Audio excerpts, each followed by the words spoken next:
말씀하신 일을 거역하지 말라. 말씀하신 일을 거역하지 말라라는 제목으로 말씀 전하겠습니다. 25절 말씀해 보시면 너희는 상가 말씀하신 일을 거역하지 말라라고 말씀하고 있습니다. 그 이유에 대하여 오늘 본문 말씀에서 세 가지로 설명하고 있는데, 첫째는 하늘로부터 오는 경고의 결과 때문입니다. 25절 말씀을 계속 보시면 땅에서 경고하신 이를 거역한 그들이 피하지 못하였거든 하물며 하늘로부터 경고하신 이를 배반하는 우리일까 보냐라고 말씀합니다. 출애굽한 이스라엘 백성들이 시내산에 도착하였을 때 하나님께서는 이스라엘 백성들과 언약을 세우시고 그 말씀에 순종하면 복을 받고 불순종하면 저주를 받을 것임이라 라고 말씀하셨습니다. 이러한 말씀이 주어졌는데도 불구하고 이스라엘 백성들은 이 마음을 완고하게 함으로 인해서 결국 혹독한 이 징벌을 받게 되고 출애굽 1세대들은 광야에서 다 죽게 되었던 것입니다. 모세를 통해서 이처럼 땅에서 주어진 경고를 무시함으로 멸망을 당하였다면 하물며 하늘로부터 예수 그리스도께로 이 주어진 말씀을 무시하게 된다면 그 징벌의 결과는 비교할 수 없다라는 것을 25절에서 말씀하고 있다는 것입니다. 사실 복음은 이 순종에 대한 그 최고의 의무를 제시합니다. 또한 불순종에 대해서 모세율법보다 더 큰 화를 가져온다는 것입니다.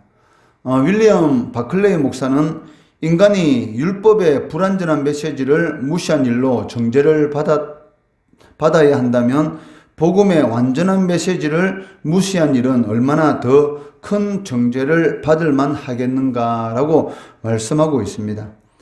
하나님의 지상 계시인 이 시내산 계시를 불순함으로 인해서 이스라엘 1세대가 광야에서 방황하다가 죽어야 했다면 그 하늘에서 온 이 복음을 거부한 대가는 훨씬 심각한 영원한 정죄라는 것입니다. 그렇기 때문에 히브리서 기자는 너희는 상가 말씀하신 일을 거역하지 말라라고 명령하고 있습니다. 둘째로 하나님의 말씀을 거역하면 안 되는 이유는 흔들리지 않는 나라를 받았기 때문입니다. 28절 말씀해 보시면 그러므로 우리가 흔들리지 않는 나라를 받았은즉 은혜를 받자 이로 말미암아 경건함과 두려움으로 하나님을 기쁘시게 섬길지니라고 말씀하고 있습니다. 시내산에서 하나님께서는 이 땅을 흔드셨습니다. 출애굽기 19장 18절 말씀해 보시면 시내산에 연기가 자욱하니 여호와께서 불 가운데서 거기 강림하심이라. 그 연기가 옹기 가마 연기같이 떠오르고 온 산이 크게 진동하며 라고 말씀하고 있습니다. 이와 동일한 말씀을 26절 이 상반절에서 그때는 그 소리가 땅을 진동하였거니와 라고 말씀하고 있습니다. 이는 주님께서 재림하실 때 있을 더 큰 진동을 미리 우리들에게, 즉 성도들에게 보여주는 것이다 라고 할 수가 있습니다. 26절 말씀해 보시면 하반절에 이제는 약속하여 이르시되 내가 또 한 번 땅만 아니라 하늘도 진동하리라 라고 말씀하고 있습니다. 언젠가 하나님께서는 이 하늘에 속한 영원한 것들만을 남기고 현재 창조 세계에 속한 모든 것을 흔드실 것입니다. 이것은 신약 성경을 기록한 모든 이 저자들이 강조하는 요점이다라고 할 수가 있습니다.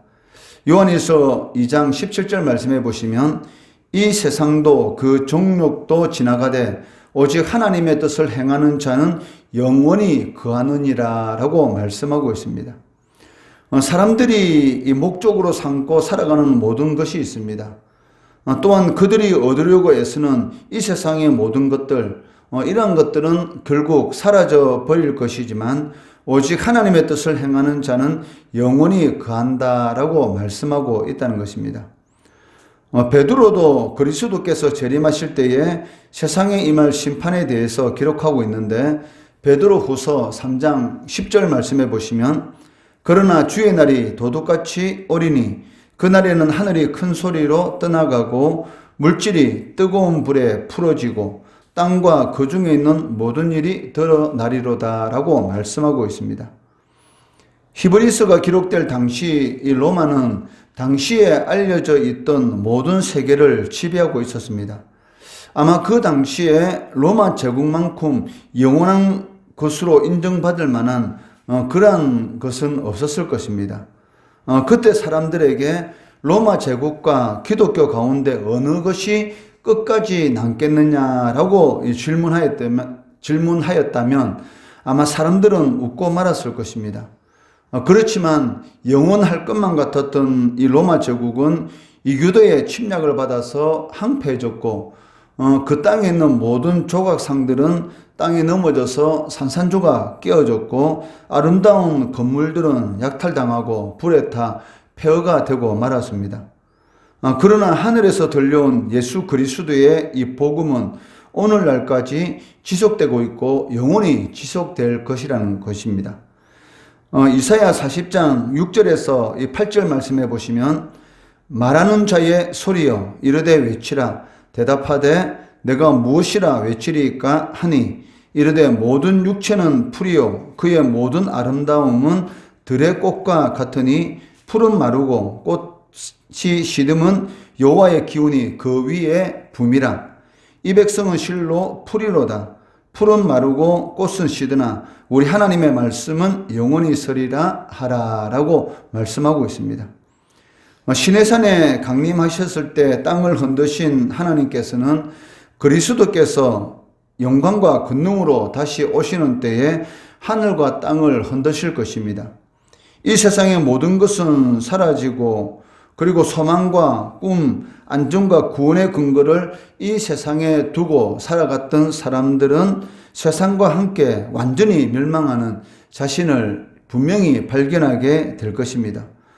그러한 것들 때문에 두려움에 몸서리치게 될 것이다 라고 성경은 말씀하고 있습니다.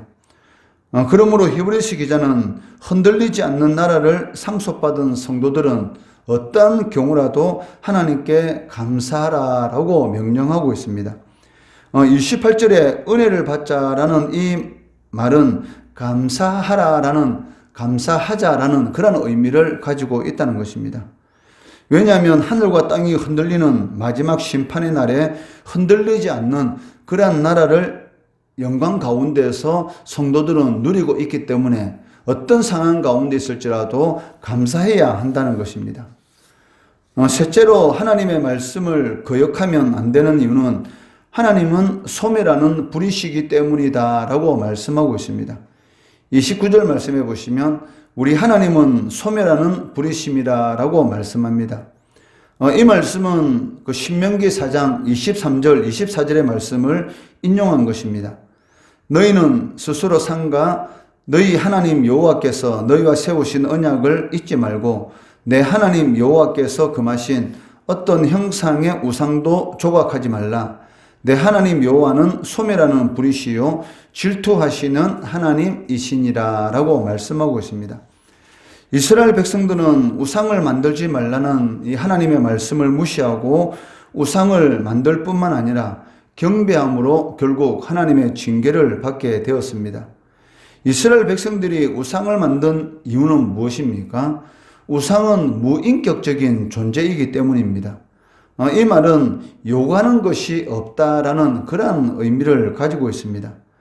그렇지만 인격적인 존재이신 하나님은 요구하는 것이 너무 많다는 것입니다. 율법이 613가지인데 그 중에 하라는 것은 248개고 하지 말라는 것은 365개입니다. 왜 이렇게 요구하는 것이 많은지 한마디로 부담된다는 것입니다. 오늘날 많은 성도들이 별일 아닌데도 교회를 옮기는 이유가 무엇입니까? 바로 이러한 이유 때문입니다. 한마디로 부담된다는 것이죠. 그냥 편하게 신앙생활하고 싶은데 여러 가지 부담되는 그런 일들이 있기 때문에 교회를 옮기는 그런 이유가 되는 것을 볼 수가 있습니다. 이러한 생각을 가지고 있는 사람은 사실 그 마음속에 우상을 섬겼던 이스라엘 백성들과 그의 동일한 마음을 가지고 있다라고 할 수가 있을 것입니다. 왜냐하면 이 우상은 비인격적인 존재, 즉 요구하는 것이 없다는 것입니다. 우상 앞에 나와서 통해 자복하고 회개하는 그런 모습을 본 적이 있습니까? 전혀 그렇지 않다는 것입니다. 오직 우상 앞에서는 복 달라고 하고 우상을 자기 마음대로 조정하려고 한다는 것입니다. 오늘날 이 성도들의 우상은 무엇입니까? 바로 자기 자신이다라고 할 수가 있을 것입니다. 인격적인 신을 섬기는 것이 부담되기 때문에 자기가 원하는 대로 하고 싶다는 것입니다. 나는 내 자신의 행복을 추구하는데 왜 그렇게 부담되게 요구하는 것이 많으냐라는 그런 생각이 우리 성도들의 이 마음속 깊은 곳에도 있다는 것입니다. 나 자신의 행복만을 추구하는 내가 결국 자신의 우상이 되는 것을 볼 수가 있습니다. 그렇기 때문에 오늘날 많은 사람들이 추구하고 원하는 것이 편안함이다라고 이렇게 말을 할 수 있다는 것이죠. 성도들도 될 수만 있으면 편안하게 신앙생활을 하려는 그런 모습을 우리가 볼 수가 있습니다. 그렇기 때문에 히브리서 기자는 이 18절 하반절 말씀에서 경건함과 두려움으로 하나님을 기쁘게 섬기라라고 말씀하고 있습니다. 자녀를 사랑하는 부모는 이 자녀에게 요구하는 것이 많습니다. 만일 내 자녀가 아니라면 과연 그렇게 많은 것을 요구하겠습니까? 전혀 요구하지 않는다는 것이죠. 왜냐하면 그 자신하고 전혀 상관이 없는 존재이기 때문입니다. 그런데 문제는 무엇입니까? 이 요구하지 않는 것이 이 편한 것이 아니라 요구하지 않는다는 것은 실질적으로는 이 하나님의 진노의 결과라는 것입니다. 본인은 편하다라고 생각하고 있을지 모르지만 이미 하나님께서는 이 진노의 결과로서 이 심판하고 계시다라고 할 수가 있습니다. 로마서 1장 23절 24절 말씀해 보시면 썩어지지 아니하는 하나님의 영광을 썩어질 사람과 새와 짐승과 기어다니는 동물 모양의 우상으로 바꾸었느니라. 그러므로 하나님께서 그들을 마음의 정욕도로 더러움에 내버려 두사 그들의 몸을 서로 욕되게 하셨으니라고 말씀하고 있습니다. 하나님의 진노의 결과 중에 하나는 무엇입니까? 이 내버려 두는 것이죠. 전혀 하나님의 징계가 없는 너가 하고 싶은 대로 마음대로 하라라고 이렇게 내버려 두는 것, 이것이 바로 하나님의 진노의 결과다라고 말을 할 수가 있을 것입니다. 부담 없는 것이 사랑이 아니라 부담 있는 것이 사랑이다라고 말을 할 수가 있습니다. 왜 하나님의 말씀에 우리가 거역해야 합니까? 거역하면 안 됩니까?